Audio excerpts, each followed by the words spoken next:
Well, good afternoon, everyone. It is 2 o'clock. We have a pretty large group that signed up for today, so I'm going to give it one more minute and then we'll get started. So I'll be right back with you. Well, hello, everybody. So good to be with you this afternoon. We still have a few people hopping on, so forgive me if I'm a little bit distracted, but I'll be letting folks in. My name is Sue Proud. I'm the Technology Training and Outreach Specialist for MIBOR, and thank you for spending a little bit of time with us this afternoon exploring the Domus analytics tools and how they can help you with your buyer clients as far as trying to communicate this crazy low inventory market that we're dealing with. Hang on one sec. Okay, but I am super excited to be able to introduce Ed Gianos, who is the founder and managing partner for Domus Analytics, who will be presenting the information today. Ed has over 25 years of experience in data analytics, visualization, and information technology, and has worked for Fortune 100 companies and small startups. And then also joining Ed today is Amy Gianos, also a managing partner for Domus Analytics, and she'll be handling the chat. So I really do encourage you to make sure you're typing your questions in the chat to make sure that you are taking away the answers that you need that will be most helpful for you in dealing with your buyer clients in this wild inventory market that we're dealing with right now. Okay, so with all the introductions out of the way, I'm going to hand it over to Ed. Ed, it's all yours. There we go. Did I find the mute button? Hey, great. I really appreciate everybody taking the time to come in and join us. We've got half an hour, and I'm going to run through everything we're seeing in a low inventory market and what that means for statistics. You guys get to spend time dealing with frustrated buyers and sellers with dollars in their signs. So you're dealing with it on the front line. So the first thing I am going to say is it is all over the country. It is every market we're watching, from basic, more affordable markets all the way up to the very high-end markets. A lot of what we're talking about here is applicable across everything. So I'm going to spend some time and run through a bunch of slides. I'm going to try to leave a couple of minutes at the end for questions. If you have questions along the way, pop them in the chat box and Amy will go ahead and point you in the right direction there. So I am going to share my screen quickly. Does everybody see a PowerPoint intro slide? Are we good to go? Perfect. Let me move this taskbar out of the way and we're going to go. So in the last several years, and all of these graphs I'm pulling are from the MIBOR market. So we're talking about MIBOR single family right now. And when I said it applies to everyone, everybody's charts are the same. So let's look at what's going on here. This is the chart. This is the man of the hour. This is our active inventory over time. And what we're looking at is a 5-year history of how much active inventory was available at the end of each month. So what we can see, the way you read these charts, is at the end of June, we had 2,000 units of inventory. And if we look back in the 5-year history, I pulled out the maximum numbers. We had 9,900 units in 2016. That was near 10,000 units, then 8,000, then 7,000, then 6,300, then 4,000. And in January, there were 1,600 units. The story is we're down 84% in the amount of inventory to shoppers to look at. And as I'm sure you guys know, along with that, the inventory quality and product mix has changed also. So anyways, we're going to come back to this slide a couple of times. So, and the real question is, how do we advise our buyers and what do you tell them? Now, I'm bringing in a little bit of my own qualitative and personal standpoint here, because when people find out, like you, that I work in real estate, they say, oh, tell me about it. So I'm very honest when I share these things. The first one I share is simple, the obvious truth. This is not a favorable market for buyers. Everybody should know this. There's no secret recipe. There's no trick. There's no shortcut. You're in a tough spot if you're a buyer right now. So I advise people, and this is me personally, know what you want, know what you're looking for, be ready to pull the trigger so that when you see that perfect home, emotionally, you know what it is, it meets your requirements, you get the finances lined up, because we're going to see later that days to contract is really short. And the other thing I tell folks from a personal finance standpoint is you're buying a home, you're going to live in it a long time. Look at the numbers right now. Can you afford this for 10 years? If you're gonna lose your snot because the market pulls back 10 or 15%, and this is the fourth home you're setting out for rental inventory, that's a different situation. And the other one is simply know what your limits are. Are you looking at a price limitation, $1 per square foot? Do you have certain amenities you need? For me, it's a 3 or a 4 car garage. You show me a 1 car garage, I'm not interested. Or do you have neighborhoods and geographies you want to go into? So that's the soft side of it. You guys are all way better at that than I am. So I'm going to go back to the math and numbers here. So, I'm actually going to do that by going to the intro slide. Let's go down. Off we go. There we go. So what happens in a low inventory market? And what happens is buyers, when they see something they like, they're forced to write higher quality offers than they might otherwise be comfortable.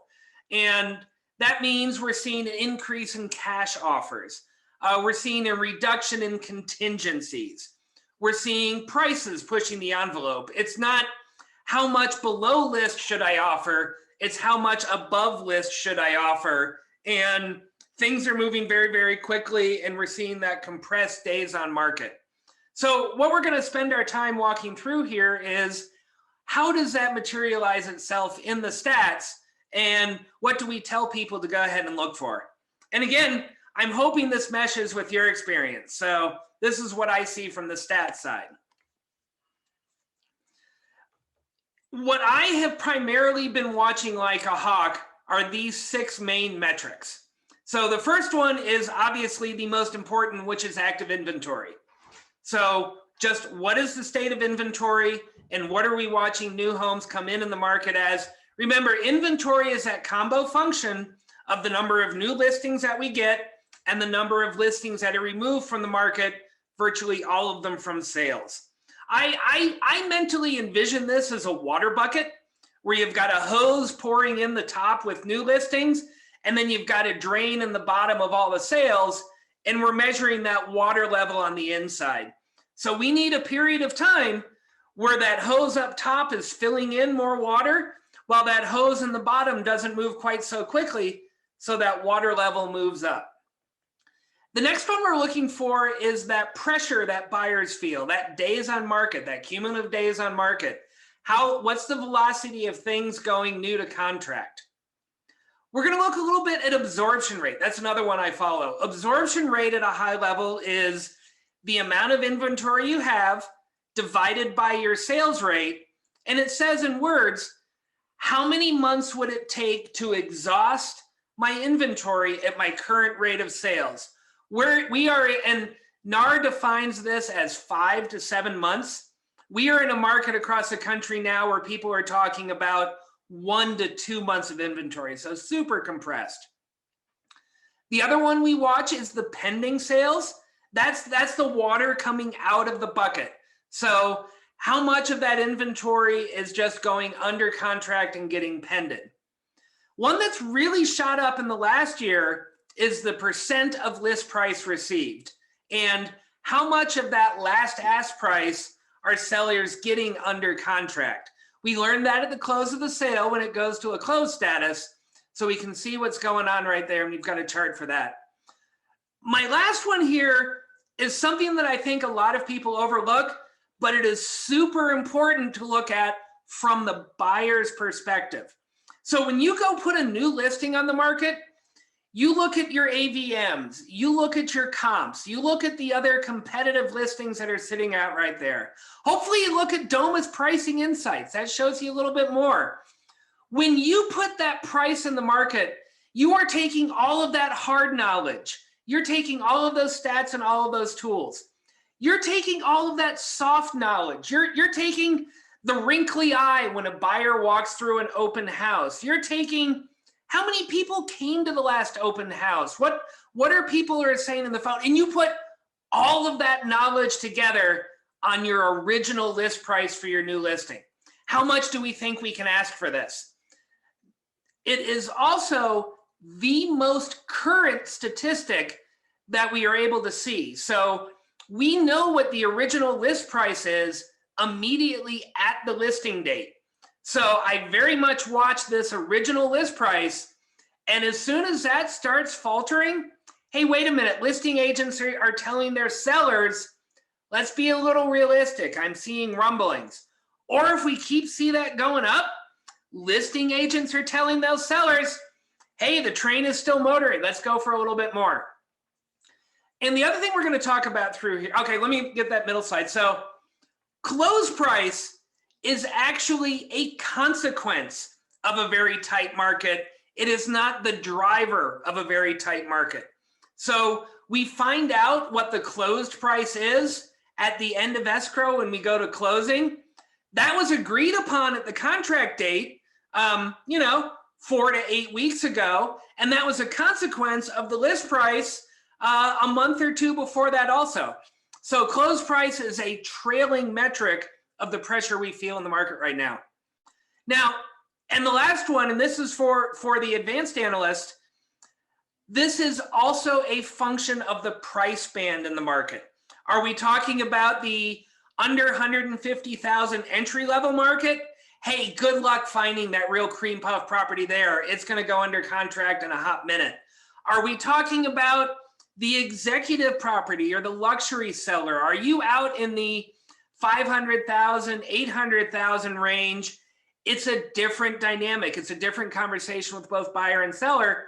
Right in the meat of the market, right there in the middle, everything I've just said is even more compressed. So this ratchets up the intensity a little bit more. So now we're going to walk through each one of those stats. So the first one, we saw that chart on active inventory. So we don't need to go revisit that. The curve's the same. I redrew this one for prices under 150,000. And the way you recreate this in Market Insights is you go to the filter panel, you have a price range filter, you slide that max number down to whatever is relevant. And in this case, I picked 150.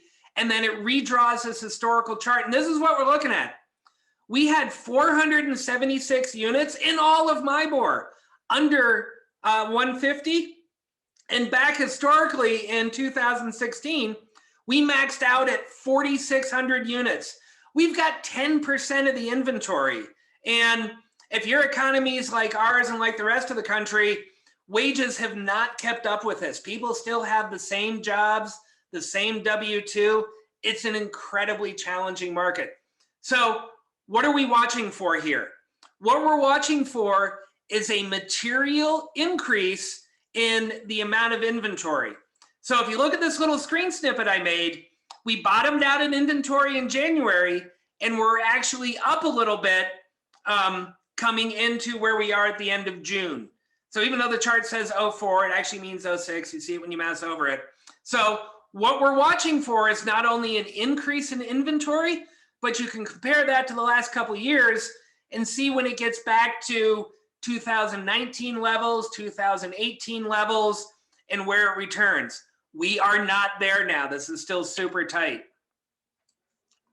So let's talk a little bit about days on market. Again, we're seeing the same shape curve right here, where over the last 5 years, continued pressure in the market has been causing buyers to make their decisions more quickly. And whatever that entails, get your finances in order, do more shopping. But we can see those numbers come down from 100 days to 90 to 70. And now we're looking at about 15 days on market right now. And that's on average. Sometimes if you look at this on median, you'll see that the days in market is under 5 days or 4 days to certain markets. What has happened in the country is a lot of these, I don't know, you guys know the polite language, a lot of these not top quality properties that have been sitting on the market for 6 months or a year or more, somebody is finally buying them, and that's skewing those average numbers. So be aware of that. This is the first time we're also looking at days on market as a function of price band. So I mentioned earlier that competitive market, the middle of the market where we do most of our business, these numbers are even more accelerated. What happens on both wings, the $500,000 and up, these executive and signature properties, these really nice ones, they're very nice listings. There's not as many buyers for them, so things just move more slowly. It's a very smaller portion of the population. What happens in the very entry-level property is it's just difficult to close these very rough listings, whether or not it's financing or a smaller number of buyers or what else. But we all know that really entry-level listings just going to be difficult to move. That's why you see this U-shaped curve right here. So let's talk about absorption rate for a second. Now, absorption rate isn't one that I would share with a client who is afraid of numbers. It takes a little minute to think about. But if you've got a client who really likes talking about numbers and statistics, then I would feel comfortable doing it. So remember, it's just the inventory divided by the unit sales. And the last time we were flirting with a balanced market was back in 2016. And we're not there. We're at, I'm guessing here, 0.5, 0.6 MSI. And that doesn't favor the buyer at all. This is incredibly deep in a seller's market. And if we look at that again by price, we've got this same U-shaped curve where it is even more challenging in the middle of the market. But again, out in that luxury and slightly more expensive, it softens up a little bit. So if you're counseling somebody who wants to buy in this 200 to 250 to 300 range, your message of, hey, you know, Dom is tight, MSI is tight, let's go see the listing, but you got to make a decision if you're writing an offer, because 4 days from now, they're going to have 3 offers they're choosing from. If you're showing a $750,000 home, say, hey, you know what? It's a tight market, but it's not breathtakingly tight. Sleep on it, but let's not go on vacation because somebody's going to be interested. So let's talk about pending sales. Remember, this is the drain out of the bucket. This is watering the flowers. This is just how many contracts are being written. Now, looking at your market, looking at this chart right now, you guys are highly seasonal. This is more seasonality than we see across the country. I haven't been to Indianapolis in the winter, but I'm guaranteeing that plays a particular role here. So you can see that drop to about 2,000 units in the winter, and we're up above 35 units in the summer. The number of pending sales probably won't change materially, but the offer quality will. So I'm not going to look at this and say, oh, you know, the market doesn't change when this drops, because people are fundamentally still moving, buying, and changing or anything else. So I kind of put this in here to say everyone's going to talk about the number of contracts changing. You guys are going to have a really good qualitative feel on, is the offer quality dropping and are buyers starting to get more hesitant? Now, this is actually a chart that I would watch. This is the percentage of list price received. So depending on what the last list price was, what is the actual contract price that was accepted? And if you look over the last 5 years, we're generally running between 96 and 98% of those numbers. Again, that's fairly seasonal. If I'm a buyer, hey, you know what? Winter looks like a better time for me than summer by about 2%. But holy smokes, to have this average number skyrocket from 98% up to 102%, it only sounds like 4%, but that's seismic. That ties right into what we're talking about with inventory and days in market and the pressure and buyers, to see that realize itself on the steep line shooting up like this, that earned my red letters of my incredibly technical description. This is bonkers. So, you know, if your buyer sees a home that's in the right school district that they really want to live in, if they want to write a 95% contingent offer, gosh, I wish them the best, but this ain't the market for it right now. And again, now we see that inverse U curve on the list price received by price band. So at the entry level of the market, remember, these are damaged properties, a lot more softness and guesstimation. And again, at that higher end properties, we're moving different numbers around. There's different factors at play. If you're running 200 to 300, you're even above these numbers. So again, just super bonkers. This will be one of the earlier ones that I look for when you really start to feel buyers saying, hey, you know what? I'm going to write 98%. And if I don't get it, we're cool. That's how you know the market's softening and everything's starting to shift. So again, I talked a lot about it a couple of minutes ago, and I think this one is really important. And what is the accumulation of all your knowledge on what do you guys really think we can list this new property for? Remember, there's no buy side and list side. This is all two sides of the same coin. We're looking at one house. How's the joke go? Every buyer sees a fixer upper. Every seller sees a mansion. So what are sellers and the listing agents agreeing on go to market with? And it's that current stat. All of these numbers that we're looking at for our June numbers were all entered in June. Early next week, August 3rd, you will get your first view of July stats. So you guys took half an hour here to come to this presentation.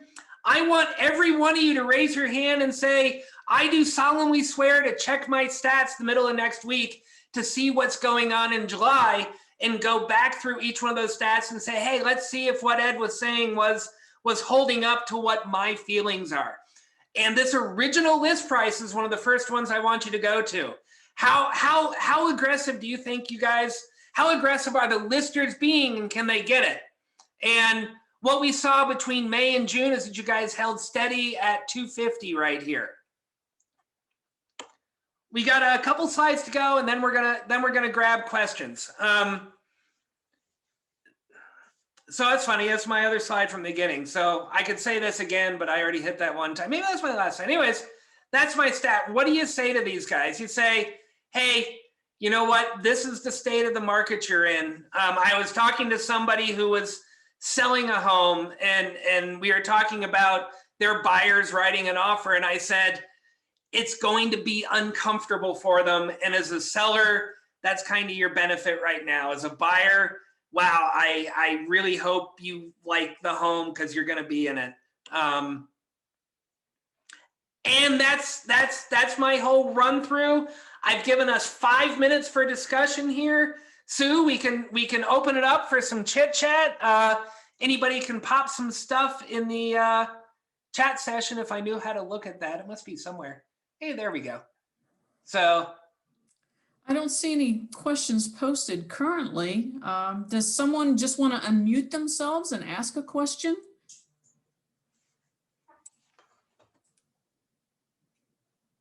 I saw somebody raise their hand. I love questions. Hey, who had a buyer write an offer in the month of June? Do we have anybody here? Write an offer, get an offer accepted. Wow, that's an interesting. What was your experience? What did sellers and buyers feel?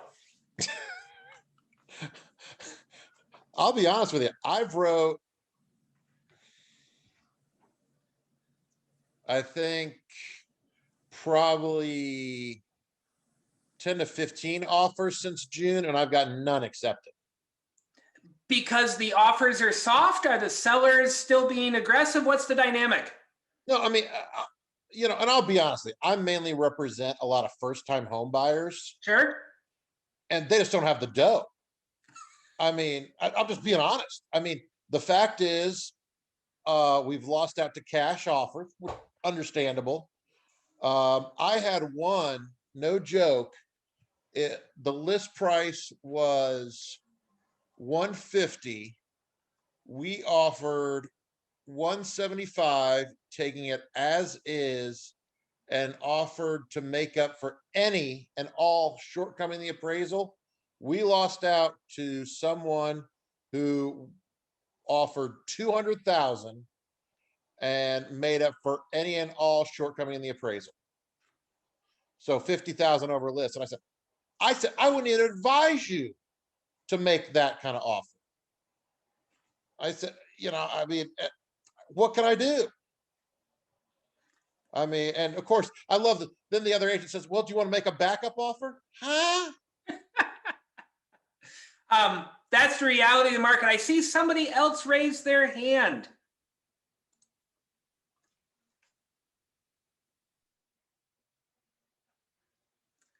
Kurtarat, I apologize if I'm jumbling your name there. I think you need to unmute yourself and then you can pipe on up. Otherwise, I'm going to call in somebody else to speak up. I got 3 minutes and I'm not wasting everybody's time. We can talk. He was raising his hand to solemnly swear that he was going to check the stats. There you go.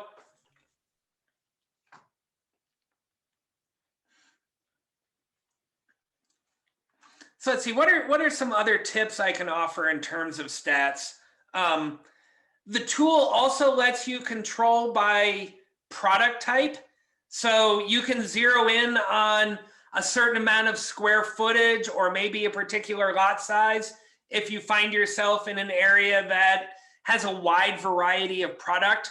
The Indianapolis region itself, compared to our other markets, is relatively stable across the variety of counties. And what I mean by that is the curves that everything draws are the same. So I would encourage everyone as a user, don't over specify all of your filters. If you're drilling down to one county and one city in just this price band between 1,500 and 2,000 feet between a quarter and a half acre, you're going to end up with so few listings that your curves might be super bouncy. On a search criteria, you want to be super tight. On a stats criteria, you want to be super inclusive. So keep that in your nugget when you're playing with all those type numbers. We've got 1 minute left. So I'm saying here's what I do with all my clients. Next week, actually, I think Monday or Tuesday, a lot of the Insights dashboards will be available. They will stabilize by Tuesday or Wednesday. I spend a day and I go through everybody's charts. I'm looking at the original list price, the list to ask price ratio, and the inventory number. That's what I check across all my markets to see if the heat is off. I've been doing it for a year. The heat hasn't changed.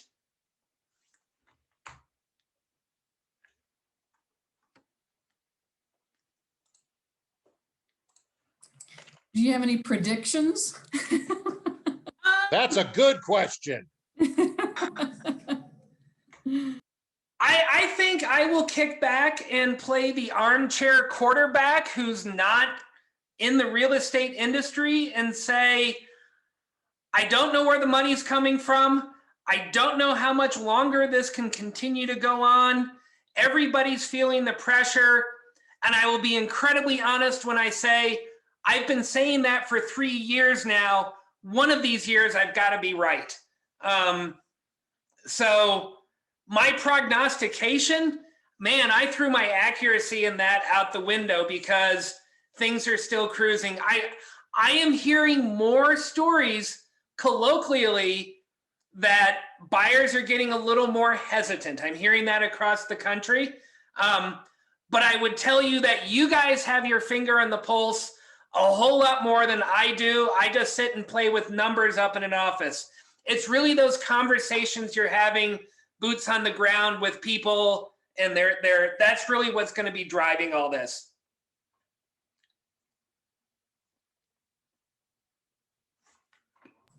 Perfect answer. The CYA answer. We have a joke in analytics that says, once I produce a forecast, the only thing I can do is be wrong. So go talk to your local economist and let they get paid to be wrong.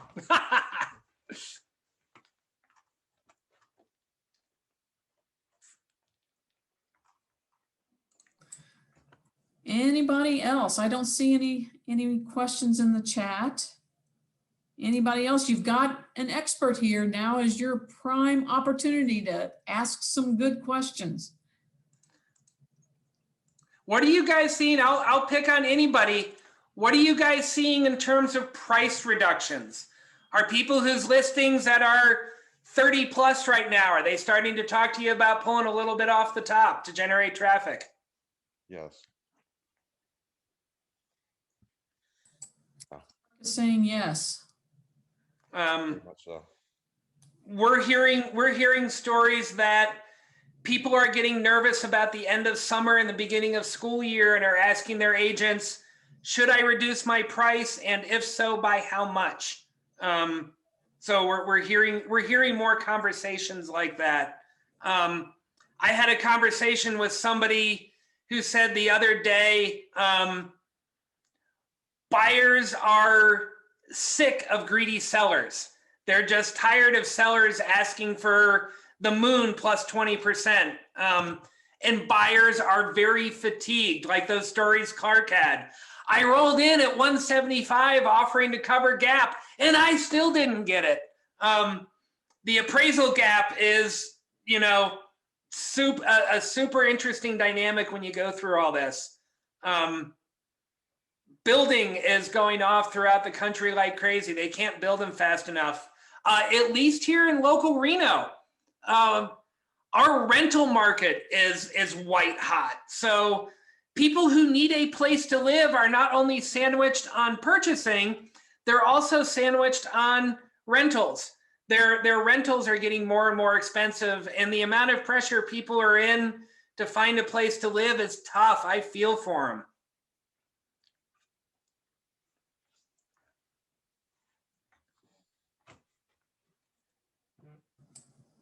Interesting you mentioning new properties, new construction. I just was in a meeting this morning and they said that the price of lumber skyrocketed, and just within this last month, they're now starting to see it start to get back to a normal rate. So things are starting to shift a little bit in that arena. Yep. Clark, I'm curious about your first-time home buyers. Are you seeing fatigue on their end? Are they just dropping out, or are they eventually able to find something? If they did, I wouldn't be sitting here in a t-shirt mowing my lawn on a Thursday, Sue. Sorry to hear that for you. I mean, not to be rude, but no, I'm screwed. Oh. No. I mean, and look, I mean, that was my niche. I mean, I mainly deal with buyers and I mainly deal with a lot of out-of-state investors and a lot of first-time home buyers, and that's okay. I mean, I hate to say this, but a lot of it was eat, drink, and be merry for the last couple of years, and now all of a sudden so, I mean, that's okay, and I hate to say this, but if it turns out to be a buyer's market, I might be looking to retire. So I can't bitch too much. But no, I mean, yeah, and I even told, some of them, I said, hey, look, if you're not in a rush, I said, save my number. It's not worth your time. Just get comfortable. And the sad part is I've even got some listings, which aren't the best listings, but kind of the same thing. I said, the funny part is though, I'm seeing I've had to reduce the price on a couple of them. Mm. So now, like I said, they're not the best, and I think we, probably were too aggressive, but I am shocked that they're still sitting there.